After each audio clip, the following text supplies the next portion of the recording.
안녕하세요. 야너비의 김현우입니다. 2022년 구평 반자유의지 논증과 비판이라는 인문지문을 같이 보겠습니다. 인간의 본성에 관한 서로 다른 두 관점이 있다.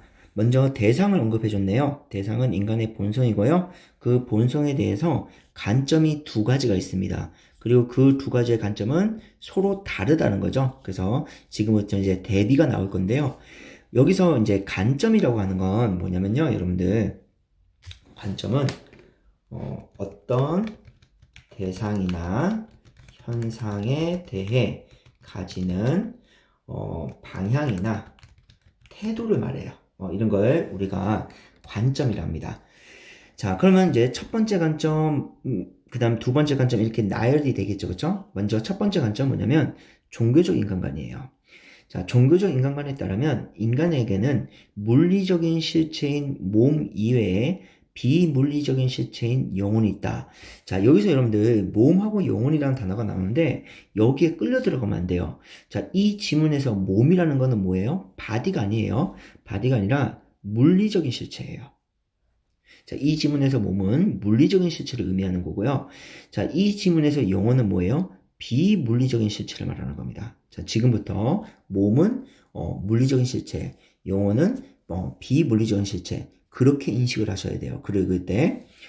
그리고 영혼은 물리적인 몸과, 그럼 이거 어떻게 읽어야 돼요? 비물리적인 실체는 물리적인 실체와, 그렇게 읽으면 되겠죠? 완전히 구별되며, 당연하겠죠, 그죠? 비물리적인 실체는 물리적인 실체가 아니다라는 뜻이니까요. 왜 우리 국어에서 접두사 비라든가 그 다음에 반이라든가 불, 부 이런 것들은 전부 다 낫을 의미합니다. 그러니까 비물리적 실체는 물리적인 실체가 아니다라는 뜻이겠죠. 그러니까 비물리적인 실체는 물리적인 실체와 완전히 구별되며 납득이 되죠. 인간 결정의 원천입니다. 자, 여기서 지금 인간 결정, 여기서 인간 결정이라는 건 결국 아까 대상인 인간의 본성에 대한 이야기겠죠. 인간 본성의 결정엔 무엇이 원천이다? 영원, 즉 비물리적인 실체가 원천이다. 비물리적인 실체에 의해서 인간의 본성이 결정된다. 이렇게 이해할 수 있겠네요. 자, 반면 나왔으니까 지금부터 vs입니다. 대비죠. 반면 두 번째 관점, 유물론적 인간관에 따르면 인간은 물리적 몸에 지나지 않는다.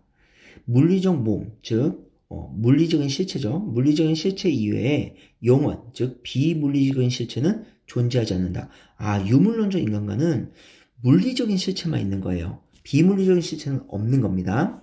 따라서 인간의 결정은 단지 뇌에서 일어나는 신경사건이다. 여기서 말하는 뇌에서 일어나는 신경사건이라는 건 뭐예요? 물리적인 실체에 의해서 인간의 본성이 결정된다는 거죠. 자, 그러면 종교적 인간관하고 유물론적 인간관의 차이점이 두 가지가 있어요. 첫 번째, 종교적 인간관은 물리적인 실체와 비물리적 실체를 구분하지만 유물론적 인간관은 뭐밖에 없다? 물리적 실체밖에 없다. 라는 거죠. 자, 이런 거를 우리가 이제 뭐라고 얘기하냐면요. 자, 여기서 말하는 종교적 인간관은 지금 물리적 실체와 비물리적 실체 두 개를 나눴잖아요. 이걸 이원론이라고 합니다. 이원론이라고 하고, 이거를 다른 말로 유심론이라고 해요. 유심론이라는 건 정신을 중요시한다는 건데, 이때 정신이 영혼입니다. 영혼이고, 지금 여기서 제시되는 유물론적 인간관 있죠? vs 유물론적 인간관은 물리적 실체밖에 없어요. 이런 걸 우리가 이론론이라고 합니다. 그리고 얘를 유물론 이렇게 얘기하는 거죠. 자, 요렇게 이제 두 가지가 있는데 이게 이제 첫 번째 차이점이에요.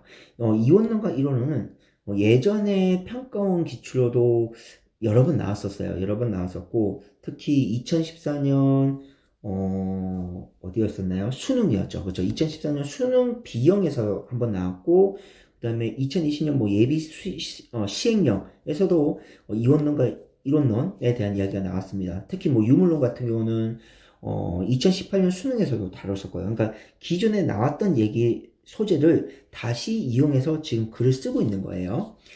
그 다음에 두 번째 차이점은 뭐예요? 두 번째 차이점은 종교적 인간과는 인간의 본성의 결정을 무엇이 한다? 비물리적인 실체가 한다. 그래서 유신론인 거죠. 하지만 유물론적 인간과는 인간의 본성의 결정을 무엇이 한다? 뇌에서 일어나는 신경 사건에서 결정된다. 라는 거죠. 이런 것이 이제 물리적 실체를 중시한다는 뜻입니다. 이 물리적 실체를 중시한다는 건 육체를 중시하는 거예요. 유신론은 정신을 중시하는 거, 유물론은 육체를 중시하는 거. 나중에 기출문제에서 여러 번 보게 될 겁니다. 자, 이러한 두 관점 중 유물론적 인간관을 가정할 때, 자, 여기가 중요합니다. 자, 여기가 왜 중요하냐면, 지금 이 필자가 지금 종교적 인간관과 유물론적 인간관, 즉 이원론과 이론론 두 개를 제시한 다음에 어디를 초점화 잡고 있냐면 이론론, 즉 유물론을 지금 초점화시키고 있습니다. 두 관점 중 유물론적 인간관을 가정할 때 그렇게 되면 어떤 현상이 발생하냐면 지금부터 이 지문은 이원론, 즉 종교적 인간관이죠. 종교적 인간관은 논의 범주가 아니에요. 그래서 만약에 선택지에서 종교적 인간관과 관련된 이야기가 나온다. 그러면 답이 될 확률이 없습니다. 왜? 이 필자의 논의 범주 밖의 이야기거든요. 그걸 답으로 만들진 않아요. 그래서 요거는 뒤에서 우리가 문제를 통해서도 나중에 확인할 수 있거든요. 그래서 그때 다시 한번 말씀드릴 테니까 여기서 초점화하고 있다라는 거 좀 기억해 주시면 좋을 것 같아요. 초점화. 자, 이렇게 유물론적 인간관을 가정할 때 인간은 자유롭게 선택할 수 있을까? 자, 지금부터 Q&A 구조입니다. 먼저 질문을 던졌어요. 자, 여기서 자유롭게 선택할 수 있을까? 즉, 그럼 같은 말이죠. 인간에게 자유의지가 있을까? 그러면 이 자유의지가 뭐예요? 자유롭게 선택이에요. 같은 말을 지금 반복하고 있으니까요. 다만 같은 말을 지금 즉을 통해서 반복하고 있는데 이때 용어만 바꾼 거죠. 그렇죠? 자유롭게 선택을 자유의지로 바꾼 겁니다. 이렇게 재진술한 거예요. 가령 갑이 냉장고 문을 여니 딸기 우유와 초코 우유만 있다고 해보자. 갑은 이것들 중 하나를 자유의지, 즉 자유의지로 선택할 수 있을까? 무슨 말이에요? 자유롭게 선택할 수 있을까? 같은 말이겠죠. 그래서 지금 질문을 질문을 제시하고 있는데 세 개 다 같은 문장입니다. 자, 그러면 이제 Q&A 구조니까 당연히 여기에 대한 answer, 답이 나와야겠죠. 그렇죠?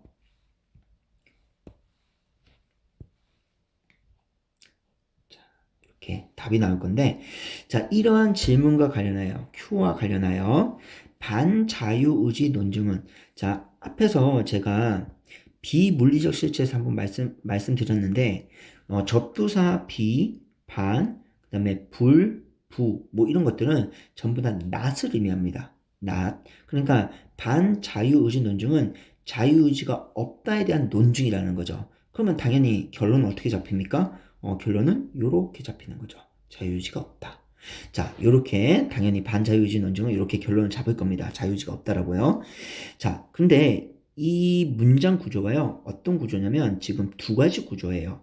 우리가 문단이나 아니면 문단과 문단의 내용이 이어질 때 필자가 미가식 구조로 쓰는 경우가 있고 두가식 구조로 쓰는 경우가 있거든요. 예를 들면 미가식 구조는 이런 거예요. 먼저 A 얘기하고 그 다음에 B 얘기하고 C 얘기하고 따라서 결론은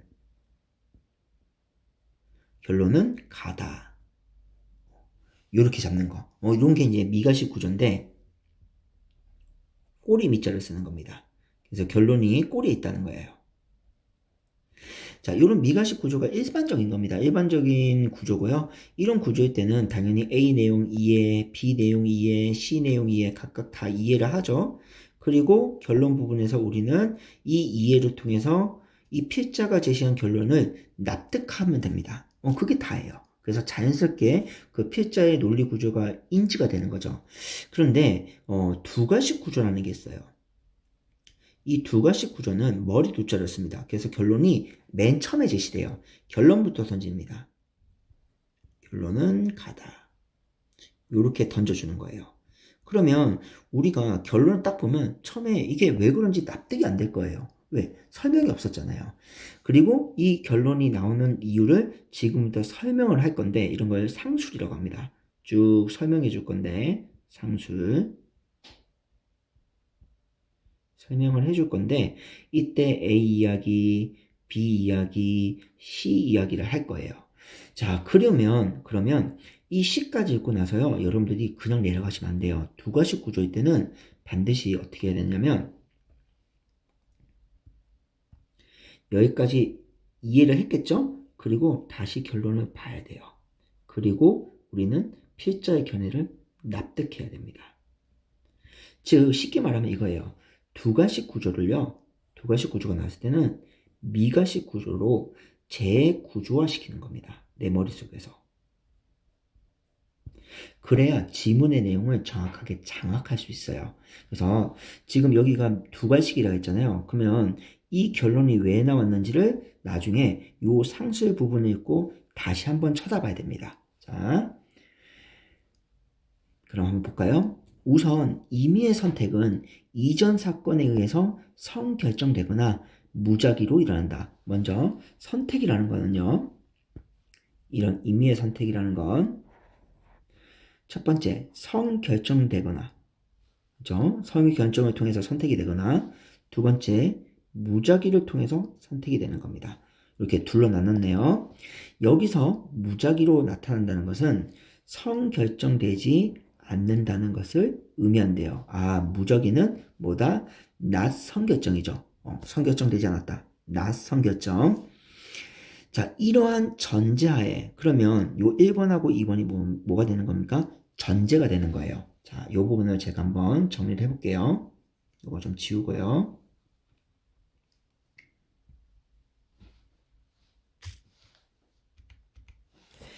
자, 먼저 전제 1입니다. 전제 1. 전제 1은 선결정을 통해서 선택되는 거예요.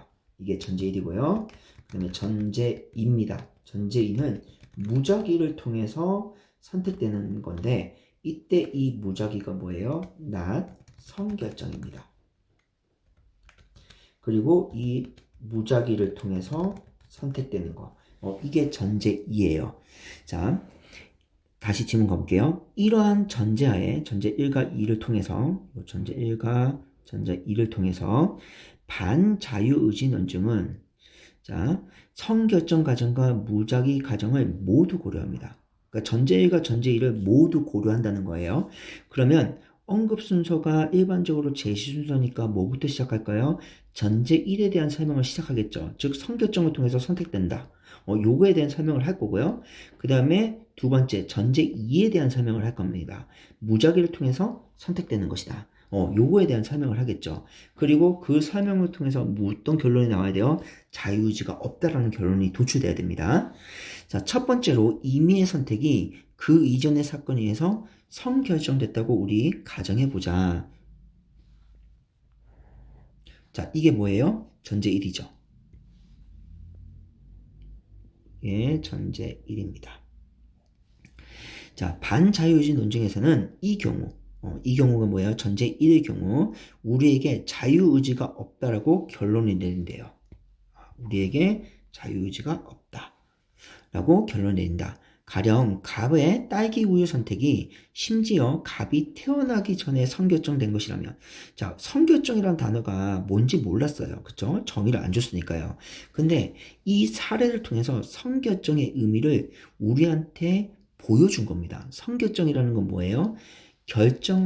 우리가 선택하기 이전에 이미 결정된 상태. 다시요. 선택하기 이전에 이미 결정된 상태. 이게 성결정이라는 거예요. 그 성결정된 것이라면 당연히 갑이 자유의지로 그것을 선택한 것이라고 보기 어려울 것이다. 그렇죠? 이미 결정된 것을 따르는 것 뿐이니까 이거는 자유의지로 선택한 것이 아니죠. 즉 자유롭게 선택한 게 아닐 겁니다. 따라서 전제 1을 통해서 무엇이 없다고요? 자유의지가 없는 겁니다. 자, 두 번째로 자, 이제 두 번째니까 당연히 뭐가 나와야 돼요? 전제 2가 나와야겠네요. 두 번째로 임의의 선택이 무작위. 무작위, 그러면 낯선 결정이죠. 자, 무작위로 일어난 것이라고 가정 한번 해보자. 자, 이제 전제 2에 대한 이야기입니다. 전제 2. 자, 반자유의지 논쟁에서는 이 경우에 도는 포함이죠. 그렇죠? 자, 이 경우에도 우리에게 자유의지가 없다라고 결론을 내린대요. 전제가 전제의 결론이 똑같네요. 자유의지가 없다. 가령 딸기 우유 선택이 단지 가베 내에서 무작위로 일어난 신경사건이라고 한다면, 자, 이렇게 뇌에서 무작위로 일어난 신경사건이라고 한다면, 그러면 무작위라는 건 낯선 결정이죠. 미리 결정되지 않고 뇌에서 일어난 신경사건에 의해서 딸기우유를 선택했다는 겁니다. 그것도 당연히 자유의지의 산물이라고 보기 어려울 것이다. 왜? 자유롭게 선택한 게 아니라 뇌에서 일어나는 신경사건에 의해서 우리가 그냥 선택하는 거니까요. 그렇죠? 그러니까 우리가 의지를 가지고 어떤 의도를 가지고 선택한 거는 아닐 겁니다.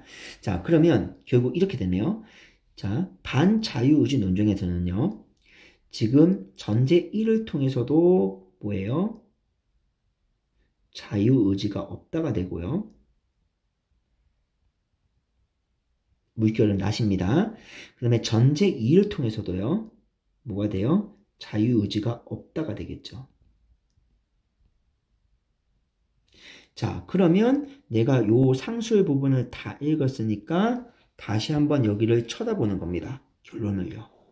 아, 전제 1에서도 자유의지가 없고 전제 2에서도 자유의지가 없으니까 결국 반자유의지 논쟁은 자유의지가 없다라고 결론을 내리는 거구나. 이렇게 이해를 한다는 거죠. 그렇게 지문을 장악하고 이제 3문단으로 내려가는 겁니다. 괜찮을까요? 자, 이제 3문단 가보겠습니다. 그러나, 자, 항상 저번에 제가 CDS 프리미엄 지원할 때 말씀드렸듯이 그러나, 하지만, 그런 데가 나오면 지금부터 내가 본격적으로 하고 싶은 말을 하겠다는 의미라고 했었잖아요. 자, 원래는 여러분들 처음에 제가 첫 번째 문단을 읽고 이 지문이 화제가 인간의 본성인가? 라고 생각을 했었어요.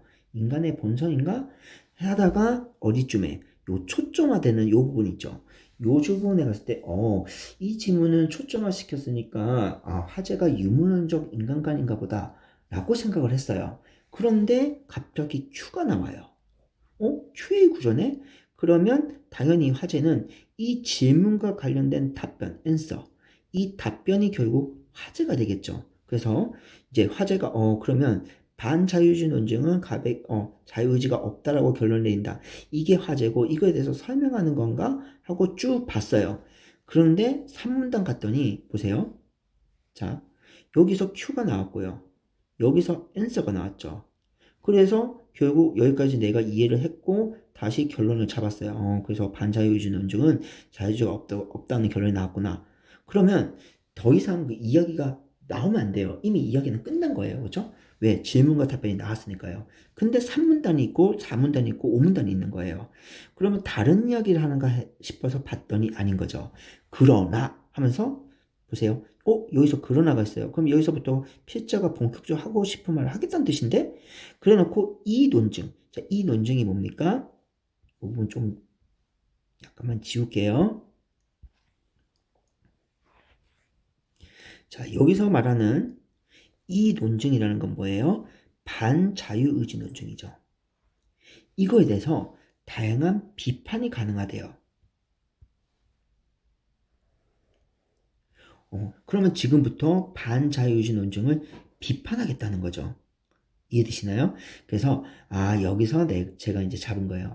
이 지문의 화제는 반자유의지 논증에 대한 비판이구나.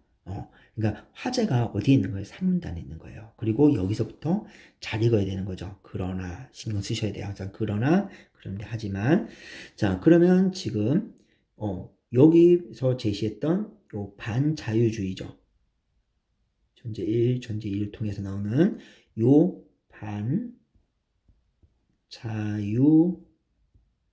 반자유주의를 지금부터 뭐 하겠다? 지금 비판하겠다는 거죠. 지금부터 요 반자유주의를 비판하는 겁니다. 지금부터 이제 비판을 하겠대요. 자, 이제 기어 반자유주의 논증을 비판하는 한 입장에 따르면 반자유주의 논증의 성결정 과정을 고려할 때의 결론은 받아들여야 하지만 반자유주의 논증의 성결정 과정을 고려할 때의 결론은 받아들여야 하지만 무작위 과정을 고려할 때의 결론은 받아들일 필요가 없다. 따라서 반자유주의 논증의 결론도 받아들일 필요가 없다라고 주장한다. 자, 이것도 당연히 뭐예요? 두 가지인 거죠. 그렇죠? 지금 이런 얘기예요. 아까 반자유주의의 전제 1, 전제 2, 이 두 가지가 있는데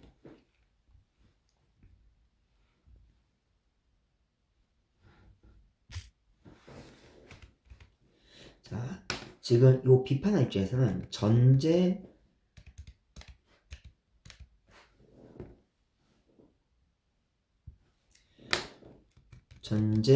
1에 대해서는 어떻게 하겠다는 거예요? 옹호하겠다는 거죠. 옹호한다. 즉 납득하겠다는 거예요. 그러니까 성결정을 통해서 선택을 할 때는 반자유의지가 없다는 건 맞아였던 거예요. 맞아. 이 뜻인 거죠. 그런데 이 전제 2 있죠.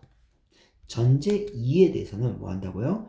무작위 가정을 고려할 때 결론은 받아들일 필요가 없다. 그러면 이거에 대해서 비판하겠다는 거죠. 전제 2에 대해서는 뭐 하겠다? 비판하겠다는 겁니다. 그럼 여러분들 전제 1과 전제 2 중에 어떤 게 더 중요할까요? 당연히 전제 2가 중요하겠죠. 왜? 지금부터 비판하는 거니까요. 그렇죠? 그러니까 당연히 전제 2가 더 중요할 겁니다. 그러니까 전제 1과 전제 2 중에 전제 2가 성립되지 않으니까 반자유의지 논증의 결론은 틀렸다라고 얘기하는 거죠. 자, 이렇게 이제 결론을 잡아줬고요. 지금부터 이제 상술입니다. 설명을 쭉 할 건데, 자, 여기서부터 다른 이야기를 시작합니다. 이게 왜 다른 이야기냐면 당연히 지금 반자유의지 논증을 비판해야 되잖아요. 그러면 반자유의지 논증이 뭔지 설명을 해야 되는데 그건 이미 이 문단에서 설명을 다 했어요. 그러면 반자유의지 논증이 뭔지 알고 그리고 지금부터 거기에 대해서 비판한다 했으니 그 비판하는 이유를 설명해 줘야 되는데 여기서는 뭐로 시작합니까? 지금 대상이 자유의지 산물이에요. 그쵸? 그러니까 다른 얘기를 하는 겁니다. 그러니까 정보를 제시하는 거예요. 그리고 뭐뭐기 위해서 그러면 요 자유의지 산물이 되기 위한 것 이게 목적이 되는 거죠. 목적. 그리고 뒤에는 뭐가 되는 겁니까? 수단이 되는 거죠. A 하기 위해 B 한다. 그럼 A는 목적, B는 수단. 그리고 두 가지 조건을 모두 충족해야 됩니다. 이 두 가지 조건을 모두 충족해야 되지만 뭐가 될 수 있다? 자유의지 산물이 될 수 있대요. 첫 번째, 내가 그 선택의 주체가 되고요. 자, 이게 첫 번째 필요 조건. 두 번째, 나의 선택은 그 이전의 사건에 의해서 성결정되지 않아야 돼요. 지금 성결정되지 않아야 된다는 건 뭐예요? 무작위라는 거죠. 낯선 결정이니까. 무작위여야 됩니다. 이 두 가지 조건을 모두 충족해야지만 뭐가 될 수 있다? 자유의지 산물이 될 수 있다. 자, 그러면 정리를 하면 이렇게 되겠네요. 자유의지 필요 조건. 자유의지 성립 필요 조건이라고 할까요? 자, 첫 번째가 뭐예요? 첫 번째는 선택의 주체가 나야 됩니다. 그렇죠? 그 다음에 두 번째 필요 조건은 뭡니까? 두 번째 필요 조건은 성결정되지 않아야 돼요. 좀 무작위여야 됩니다. 즉, not 성결정이죠. 자, 요 두 가지 모두 만족하면 이제 자유의지가 성립되는 겁니다. 자, 그런데, 자, 그러면 보세요. 그런데 나왔으니까 앞에는 다 정보라는 거죠. 자, 얘가 이제 정보고, 정보 다 제시했으니까 본격적으로 내가 하고 싶은 말 할 거야 라고 필자가 신호를 줬어요. 그런데 어떤 선택이 그 이전 사건에 의해서 성결정되어 있다면, 분명히 아까 필요 조건 두 번째가 뭐였어요? 선결정 되지 않아야 되죠. 근데 선결정되어 있다면 당연히 자유의지가 성립되지 않을 겁니다. 그래서 이것은 자유의지를 위한 두 번째 조건과 충돌하겠죠. 따라서 반자유의지 논중의 선결정 과정을 고려할 때의 결론인 우리에게 자유의지가 없다는 점은 받아들여야 한다. 그러니까 지금 이 부분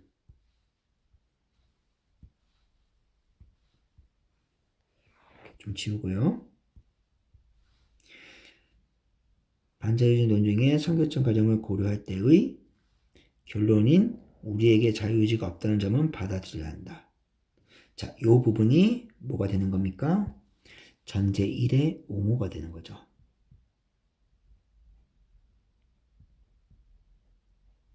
그렇죠? 그럼 중요한 내용이에요? 아니요. 안 중요한 내용입니다. 그렇죠? 자, 물론 그러면 이제 당연히 이제 무슨 얘기해야 돼요? 전제 2에 대한 비판에 대한 이야기를 해야 돼요. 지금 이 부분을 이제 얘기해야 된다는 거예요. 그렇죠? 이 부분을 이야기해 줘야 되는데 그 얘기를 하지 않고 중간에 딴 얘기가 낍니다. 자, 여기서부터 여기까지가 다른 이야기예요. 자, 이런 걸 우리가 간격이랍니다. 간격. 자, 간격이라는 건 어떤 의미냐면 이런 거예요. 예를 들면 같은 내용을 이어서 설명한다고 했을 때요. 자, 필자가 A 얘기하고 그 다음에 B 얘기하고 그 다음에 C 얘기하고 요렇게 자신이 말하고자 하는 주제와 관련된 내용을 쭉 자연스럽게 이어지는 거. 요게 일반적이고 이런 글일 때 우리가 이해를 잘 할 수 있어요. 근데 만약에 이런 경우가 있어요. A를 얘기하고요. 그 다음에 B를 얘기하지 않고 다른 이야기는 가를 얘기하는 겁니다. 그리고 나서 B를 얘기하는 거예요. 그러면 앞에서는 A와 B의 논리적 구조가 명확하게 이해가 될 건데 밑에서는 A와 B의 논리적 구조를 내가 이으려고 해도 중간에 이 가라는 다른 이야기가 껴있으니까 이 논리적 흐름을 끊어버린다는 거죠. 이런 걸 뭐라 한다? 간격이 발생했다라고 얘기하는 겁니다. 논리적인 간격이 발생했다. 물론 딴 얘기일 수도 있고요. 아니면 요 B를 얘기하기 전에 이 B와 관련된 정보를 제시하는 경우도 있어요. 물론 케이스는 다양할 수 있습니다. 하는데 내가 지금 전제 1에 대한 옹호를 얘기했어. 그럼 언급 순서가 제시 순서니까 뒤에는 전제 2에 대한 비판이 나와야 돼. 근데 전제 2에 대한 비판의 내용이 안 나오네. 아, 그럼 이거는 뭐다? 간격이구나. 그러면 이렇게 표시해 두는 거예요. 표시해두고 나중에 내가 이 부분까지 읽고 나서 이제 뒤에 이야기에서 요 전제 2가 나왔을 때 전제 1의 옹호와 전제 2의 비판을 이제 또 이어서 생각하는 거죠. 머릿속에서. 자, 그럼 요 간격 부분 한번 볼게요. 물론 이러한 자유의지와 다른 의미를 지닌 자유의지가 있을 수 있다. 만약 내가 자유롭게 선택했다는 말이 자유롭게 선택했다는 거는 자유의지가 있다는 거죠. 그렇죠? 자유롭게 선택했다는 말이 단지 내가 원했던 것을 했다는 욕구 충족적 자유의지를 의미한다면 나의 선택이 그 이전 사건에 의해서 선결정되어 있든 그렇지 않든 즉 선결정되지 않든 그것은 내 자유의지의 산물일 수는 있다. 그러나 이러한 자유의지는 뭐예요? A죠. 욕구 충족적 자유의지를 말합니다. 이러한 자유의지는 B, 여기서 염두에 두는 두 가지 조건. 이 두 가지 조건이 뭐예요? 요 필요 조건 두 가지 말하는 거죠. 요 필요 조건 두 가지를 모두 충족하는 이 지문에서의 자유의지와는 다르다라는 거네요. 그러면 자, 정리해보면 이렇게 정리할 수 있습니다. 자, 옆에다 한번 써볼까요? 자, 지금 자유의지가 두 가지가 있다는 거예요. A라는 자유의지가 있고 B라는 자유의지가 있어요. 그리고 A와 B의 자유의지는 다른 자유의지입니다. A는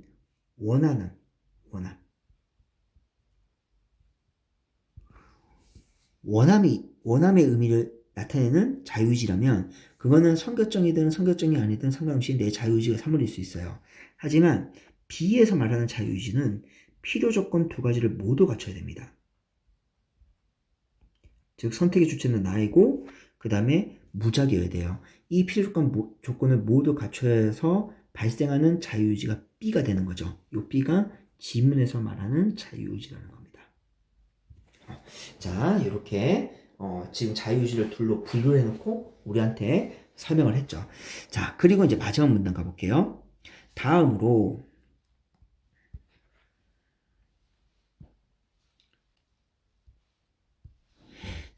어떤 선택이 무작위로 일어난 것이라고 하더라도 그 선택의 주체는 나일 수 있다. 자, 여기서 보면 무작위로 일어났다는 건 낯선 결정이죠. 그리고 그 선택의 주체는 나예요. 그러면 무작위가 뭐예요? 무작위가 자유의지의 성립 필요 조건 두 번째죠. 그 다음에 선택의 주체는 나의 뭡니까? 자유의지 성립 조건 첫 번째가 되는 거죠. 그러면 당연히 자유의지가 발생하겠네요. 유물론적 인간관에 따르면 갑이 딸기우를 선택했다는 것은 선택 시점에 갑의 뇌에서 신경사건이 발생했다는 것을 의미한다. 갑의 이러한 신경사건이 이전의 사건에 의해서 선결정되지 않은 걸로 우리 가정해보자. 그러면 이거는 선결정이 아니에요. 그러면 이거는 낯선결정이죠. 낯선결정.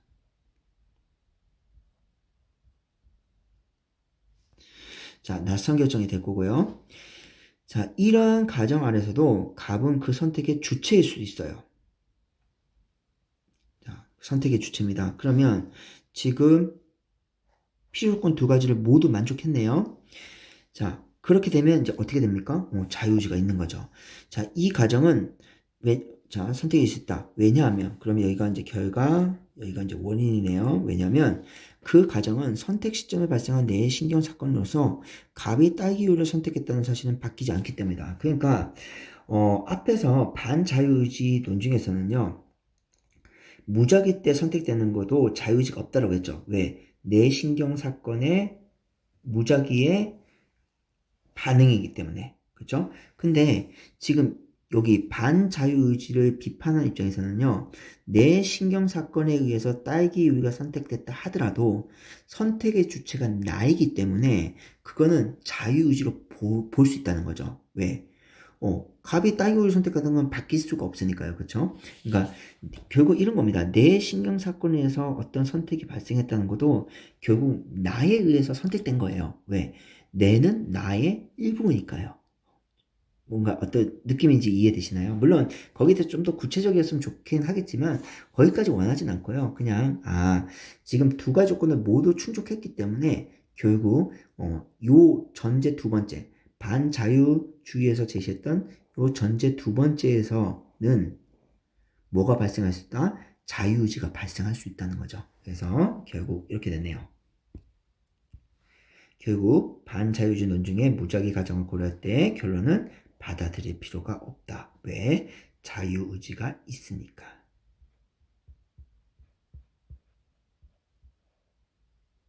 있기 때문에 그렇다는 거죠.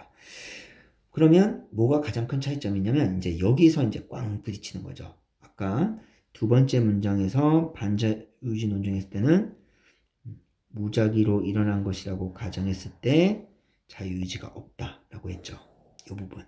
그런데 여기서는 뭐라고 해요? 무작위라 가정을 고려한다 하더라도 어떤 조건, 선택의 주체가 나라는 조건만 성립되면 그때는 뭐가 발생한다? 자유의지가 발생한다는 겁니다. 물론 무작인데 선택의 주체가 나가 아니야. 그러면 자유의지라고 하면 안 돼요. 그죠? 자유의지가 있다라고 할 수는 없겠지만 선택의 주체가 나고 그리고 무작이라면 그때는 자유의지가 성립된다는 겁니다. 이 필자 입장이라기보다는 반자유의지 논증을 비판하는 입장에서는요.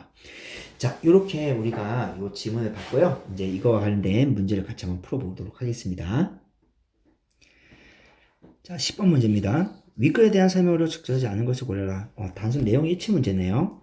자, 1번. 유물론적 인간관은 영혼의 존재를 인정하지 않는다. 그렇죠. 유물론적 인간관이 아까 이론론이었잖아요. 그래서 물리적 실체만 인정했었죠. 그래서 얘는 적절한 선지입니다. 2번. 물리적 인간관은 인간의 선택을 물리적 사건으로 본다. 그렇죠. 이론론이니까요. 그래서 1번하고 2번은요, 같은 얘기입니다. 그쵸? 같은 얘기를 했고요. 3번 종교적 인간관은 인간이 물리적 실체로만 구성된다고 보지 않는다. 그렇죠. 뭐도 있습니까? 비물리적인 실체, 영혼도 있었죠. 적절하네요. 4번 종교적 인간관은 인간의 선택에서 비물리적인 실체가 하는 역할을 인정한다. 특히 이 비물리적인 실체, 영혼이 무엇을 결정합니까? 무엇의 결정의 원천이었어요? 인간 본성을 결정하는 원천이었죠. 그렇죠? 그래서 4번도 적절하고요. 그럼 정답이 5번이 되겠네요. 자, 5번이 어디가 틀렸는지 볼게요. 반자유의지 논증은 임의의 선택이 성결정되지 않을 가능성을 고려하지 않는다. 성결정되지 않을 가능성. 그러면 이건 뭐예요? 무작위죠. 근데 무작위도 고려했었습니다. 무엇으로요? 전제 두 번째 거로요. 그렇죠? 전제 두 번째도 고려했었잖아요. 그래서 전제 두 번째 무작위에서 즉 낯선 결정일 때 임의를 선택한다. 그거는 자유의지가 없다. 이렇게 얘기했었습니다. 그래서 고려하지 않는다 아니라 고려했었죠. 그렇죠? 그래서 성결정되지 않을 가능성도 고려했다. 이렇게 바꾸면 적절한 선지가 되겠네요. 왜냐면 전제 1도 있으니까요. 도로 바꾸는 게 적절하겠죠. 그래서 10번에 5번이 될 거고요. 자, 11번 A와 B에 대한 이해로 적절한 것을 골라라. 요거 얘기예요. 자유유지. 그러니까 앞에서 여기 물론 요 부분이죠. 여기서부터 여기까지가 간격이라 했었잖아요. 뜬금없이 그러니까 이 논점에 대한 반자유의지 논증과 반자유의지 논증에 대한 비판, 그 논점에 대해와 논점과 관련 없는 이런 내용들이 중간에 껴들어 있는 거예요. 왜 그렇습니까? 문제 만들려고요. 그렇죠? 그렇게 문제를 만든 겁니다. 그럼 이 부분을 가지고 얘를 푸는 거예요. 자, A는 뭐였습니까? 요거. 욕구 충족적 자유유지죠. 그리고 B가 지문에서 말하는 자유유지. 자, 그러면 볼 건데 요 11번이 좀 어려워요. 여러분들한테 어려울 수 있습니다. 얘는 양상 문제예요. 양상이라는 건 그럴 수도 있고 아닐 수도 있다라는 뜻입니다. 보통 리트 지문에서 많이 나오는 유형 중에 하나거든요. 그래서 추론입니다. 그래서 어려울 수 있는데 한번 볼게요. 어떤 선택을 원해서 한다면, 자, 원해서 했대요. 자, 원해서 하는 건 뭐예요? A죠, 그쵸? 그 선택을 한 사람에게 A가 있을 수 없다가 아니라 있다죠, 그쵸? 원해서 한다면 이 자유유지는 있는 겁니다. 성결정이든 성결정이 아니든 상관없이 원해서 한다면 그거는 자유유지다. 이게 A에 대한 A, 즉 욕구 충족적 자유유지였습니다. 자, 2번 어떤 선택을 원해서 한다면 똑같이 원해서 했네요. 그 선택을 한 사람에게는 B가 있을 수 없다. 단정할 수 없어요. 이렇게 단정할 수는 없습니다. 이거는 뭐냐면 B에게 있을 수도 있고 없을 수도 있어요. 왜냐하면 논의 범주가 다르기 때문에 그렇습니다. 볼까요? 지금 어떤 선택을 원해서 한다는 건 여기잖아요. 그쵸? 자, 요 부분입니다. 자, 원해서 했어요. 그렇다고 해서 이 B가 있다 없다라고 얘기할 수 없죠. 이거를 단정 지을 수 없다는 겁니다. 그러니까 모른다는 거예요. 예를 들면 이렇게 한번 예시 한번 들어볼게요.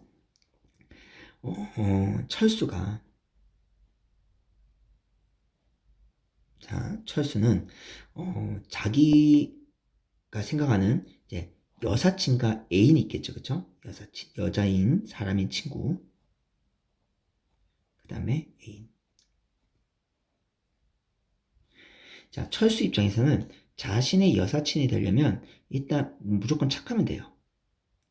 착한 사람이면 나의 여자인 친구가 될 수 있다. 이렇게 생각하는 거예요. 그 다음에 철수는요, 자신의 애인이 되려면, 예뻐야 돼요. 그리고 돈도 많아야 돼요. 그래야 자기의 애인이 될 수 있다. 이렇게 생각을 합니다. 자, 그러면, 자, 영희라는 어떤 여자가 있다고 해볼게요. 영희. 자, 영희는요, 엄청 착해요. 그러면 영희는 철수의 뭐가 될 수 있어요? 여사친이 될 수 있죠. 그쵸? 근데 영희는 애인이 될 수 없습니까? 단정할 수 없죠. 왜? 영희는 착하지만 어쩔 수도 있어요. 영희가 착하면서 동시에 예쁘고 돈 많을 수도 있잖아요. 그쵸? 그러면 영희는 철수의 애인이 될 수 있고, 만약에 영희가 착해, 그리고 예뻐, 근데 돈은 없어. 그러면 영희는 철수의 애인은 될 수 없겠죠. 그쵸? 그러니까 단정할 수 없다고요. 이게 성립된다고 해서 영희가 철수의 애인이 아니다, 이렇게 단정 지을 수 없다는 겁니다. 왜? 논의 범주가 다르기 때문에 그래요. 이걸 우리가 이제 양상이라고 하는 겁니다. 어렵죠, 그쵸? 이런 거는 좀 여러분들 문제풀 경험이 있어야 돼요. 이런 거와 관련된 경험이 있었는데, 주로 양상은 철학 지문에서 좀 많이 나오는 편입니다. 그래서 나중에 철학 지문에서 이런 것도 몇 번 볼 거예요. 지금 당장 생각나는 건 2019년 수능 가능 세계 이런 지문에서 양상 나오거든요. 그래서 그런 지문 나중에 할 때 그때 또 한번 제가 말씀드리겠습니다. 자, 그 다음에 3번. 어떤 선택이 성결정되어 있다면, 자, 이번에는 성결정이에요. 성결정되어 있다면, 성결정이라는 건 지금 전제 2번이죠. 그죠? 전제 2의 이 성결정을 말하는 겁니다. 어떤 선택이 성결정되어 있다면 그 선택을 한 사람에게 A가 있을 수 없다. A는요. 그쵸? A의 성립 요건은 원하는 거지 성결정이 아니에요. 그쵸? 따라서 얘도 단정할 수 없네요. 이렇게 단정 지을 수 없을 겁니다.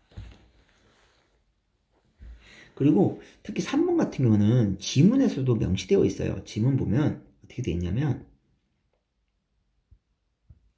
자, 욕구 충족적 자유의지를 의미하잖아요. 이때는 성결정되어 있든 성결정되어 있지 않든 자유의지의 산물이 될 수 있다라고 얘기했었습니다. 그렇죠? 그러니까 성결정되어 있다면 A가 있을 수 없다가 아니라 A가 있을 수도 있어요. 그렇죠? 뭐만 충족되면 됩니까? 원하다. 이것만 충족되면 되는 거예요. 그 다음에 4번. 어떤 선택이 성결정되어 있다면 그 선택을 한 사람에게 B가 있을 수 없다.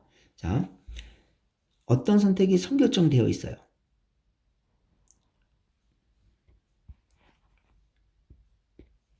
자, 성결정되어 있습니다. 자, 그리고 B가 성립되려면 요 두 가지 조건을 모두 만족해야 돼요. 그렇죠? 무작위여야 됩니다. 근데 성결정되어 있다면 B가 뭐예요? 자유의지가 뭐예요? 있을 수 없겠죠. 왜? 무작위가 아니라 얘는 성결정이니까요. 쉽게 말해서 지금 요 4번 선지는요, 어떤 얘기냐면 지금 이 얘기예요. 반자유주의 논증의 성결정 과정을 고려할 때 결론은 받아들여야 하지만 요 얘기입니다. 그쵸? 지금 전제 1을 옹호했잖아요. 그래서 얘를 정리해보면 4번 선지는 전제 1을 옹호한 겁니다. 옹호하는 선지예요. 그래서 적절한 선지죠. 그래서 정답이 4번이 되겠네요. 자, 그 다음에 5번 틀린 거 한번 볼게요. 왜 5번이 틀렸는가?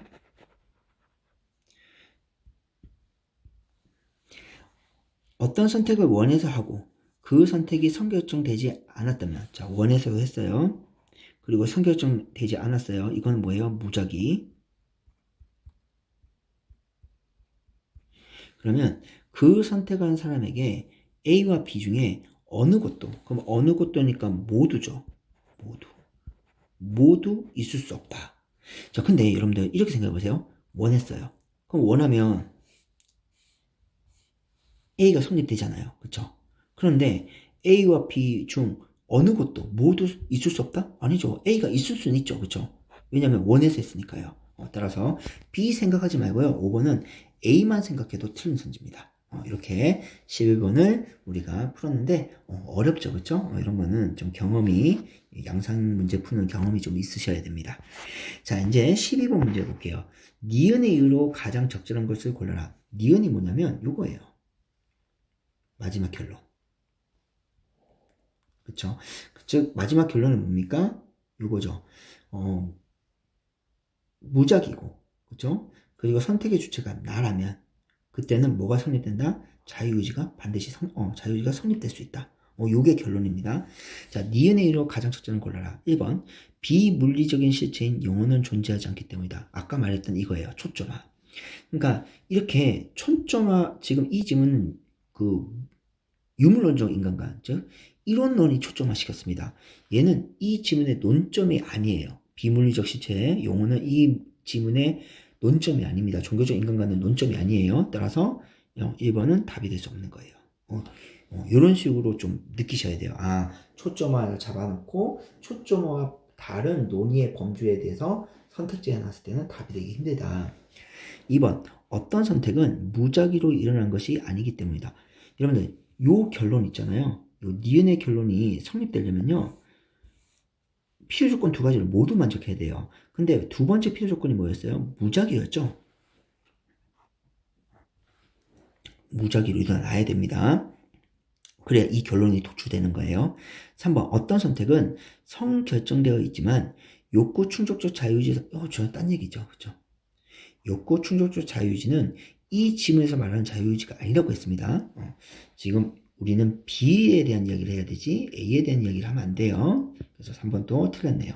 4번, 반자유주의 논증의 성결정 과정을 고려할 때의 결론이 받아들여져야 하기 때문이다. 여러분들, 반자유주의 논증의 성결정 과정 전제 1이죠. 전제 1은 어떻게 했습니까? 옹호했죠. 이미 옹호를 했습니다. 그쵸? 그러니까 지금 이 지문의 니은은요, 전제 2에 대한 이야기예요. 그러니까 지금 전제 2에 대한 이야기가 나와야 되는데 전제 1에 대한 이야기가 나왔으니까 미스 매칭이죠. 매칭이 안 맞아요. 따라서 4번도 적절하지 않네요. 자, 마지막 5번. 그럼 답이 5번이겠네요. 자, 어떤 선택은 자유의지의 산물이 되기 위한 두 가지 조건. 이 두 가지 조건이 뭡니까? 필요 조건이죠.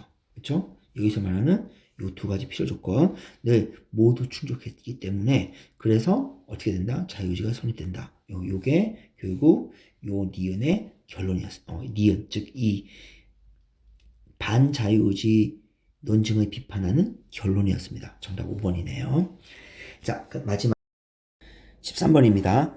윗글의 기억에 입각하여 학생이 보기와 같은 탐구 활동을 한다고 할 때 A에 들어갈 내용으로 적절한 것은, 자, 기억이 지금 여기 보면 반자유의지 논증을 비판하는 한 입장. 자, 이게 기억입니다. 이 기억의 입장에 입각해서 학생이 이제 보기를 탐구하는 거죠. 자, 보기를 볼게요.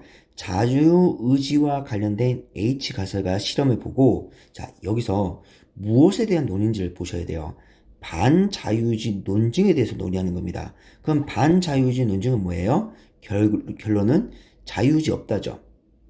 자유의지가 없다. 물결은 낫입니다. 자, 이거에 대해서 논의를 하는 겁니다. 자, H 가설이 있어요. 자, H 가설을 보니까 인간이 결정을 내릴 때 발생하는 신경사건이 있기 전에 그가 어떤 선택을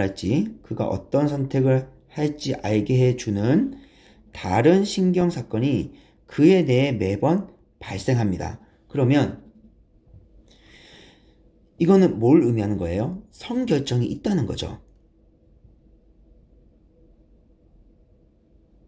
성결정이 있다는 겁니다.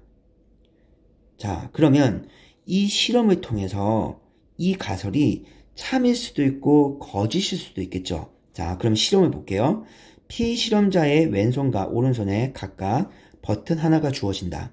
피실험자는 두 버튼 중 어떤 버튼을 누를지 특정 시점에 결정을 합니다. 그 결정 시점과, 이때 그 결정 시점은 뭐예요? 어떤 버튼을 누를지 결정하는 거죠. 그 결정 시점과 그 이전에 발생하는 뇌 신경사건. 그럼 그 이전에 발생하는 뇌 신경사건이 뭐예요? 성결정을 말하는 거죠. 지금 요 얘기잖아요. 그것이 동일한 피실험자에게 100차례 관측한다. 그러면 지금 그 이전에 발생한 뇌 신경사건을 동일한 실험자에게 관측했다는 건 이 피실험자가 그 결정 시점과 그 이전에 발생하는 뇌 신경사건을 둘 다 가지고 있다는 거죠. 즉 성결정이 있다는 실험이 있다는 거예요. 그러니까 만약에 이 실험을 가지고 성결정이 있다는 것이 증명이 되면 이 가설은 뭐가 됩니까? 참이 될 거고요. 만약에 이 실험을 통해서 이 실험을 해봤는데 안 돼. 어떤 결과가 잘 나오지 않아요. 내가 생각했던 결과가 나오지 않아. 그러면 이 가설은 뭐가 됩니까? 거짓이 되겠죠. 자, 요런 상태입니다. 자, 이 상태에서 자, 이제 선지를 볼게요. 1번. H 가설이 실험 결과에서 입증이 됐어요. 자, 그러면 참이라는 겁니다. 이 가설이 참이에요. 이 가설이 참이면 입증이 됐다. 그럼 이 가설이 참이면 성결정은 있다는 거죠. 정은 존재한다는 겁니다. 그러면 성결정 과정을 고려할 때 결론은 거부하면 안 되죠. 성결정이 있는 건데. 그쵸? 따라서 1번은 적절하지 않네요. 2번. H 가설이 실험 결과에 의해 얘도 똑같이 입증됐어요. 그러면 이 가설은 참입니다. 무작위 가정이라는 건 뭐예요? 낮 성결정이죠. 는 참일 수밖에 없다. 모르는 거죠. 그쵸? 지금 성결정이 있다는 게 입증이 됐어요. 이걸 가지고 낮 성결정이 있다는 것을 증명할 수가 없습니다. 그러니까 매칭이 잘못됐어요. 미스매칭입니다. 앞에서는 성결정에 대한 이야기고 뒤에는 낮 성결정에 대한 이야기인데 이걸 통해서 낮 성결정이 참이다 라고 단정할 수 없겠죠. 그쵸? 그래서 얘는 모른다. 관련성이 없어요. 미스매칭입니다. 매칭이 잘못됐어요. 자, 3번. H 가설이 자, 실험 결과에서 이번에는 입증되지 않았어요. 그러면 잠깐만 지우고요. 입증되지 않았으면 이 가설은 뭐가 됩니까? 거짓이 되는 거죠. 자, 성결정 가정은 참일 수밖에 없다. 아니죠. 거짓이죠. 그쵸? 자, 그 다음에 4번. H 가설이 실험 결과에서 입증되지 않았어요. 그러면 거짓이에요. 그쵸? 그러면 무작위 가정, 낮 성결정입니다. 무작위 가정을 고려할 때 그 결론, 누구의 결론입니까? 이 결론은 반자유의지에 대한 논증이잖아요. 그러니까 얘가 반자유의지의 결론인 거예요. 반자유의지의 결론은 뭐가 됩니까? 자유의지 없다죠. 그 결론을 받아들여야 하는 것은 아니다. 자, 만약에 이 가설이 거짓이에요. 그래서 성결정이 있다가 증명되지 않았어요. 그러면 성결정이 없다고 우리가 생각할 수 있겠죠. 그 무작위 가정을 고려할 때 그 결론, 자유의지 없다. 그 결론을 누가요? 기억은 뭐예요? 반자유의지 논증을 비판하는 입장이죠. 그 입장은 그 반자유의지 논증의 결론인 자유의지가 없다는 것을 뭐예요? 받아들이지 않죠. 왜요? 여기서 반자유의지 논증에서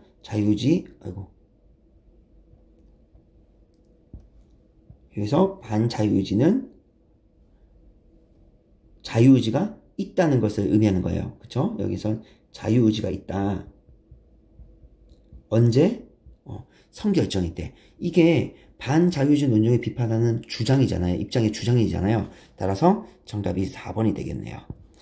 자, 그 다음에 5번. H 가설 실험 결과에 의한 입증 여부와 상관없이 반자유의지 논증의 결론. 뭐예요? 자유의지 없다. 없다가 받아들여야 한다. 만약에 반자유의지 논증의 결론을 받아들이려면요. 이 가설이 참이라는 것이 입증이 돼야 돼요. 그쵸? 그러니까 입증에 상관없이가 아니라 입증돼야 돼요.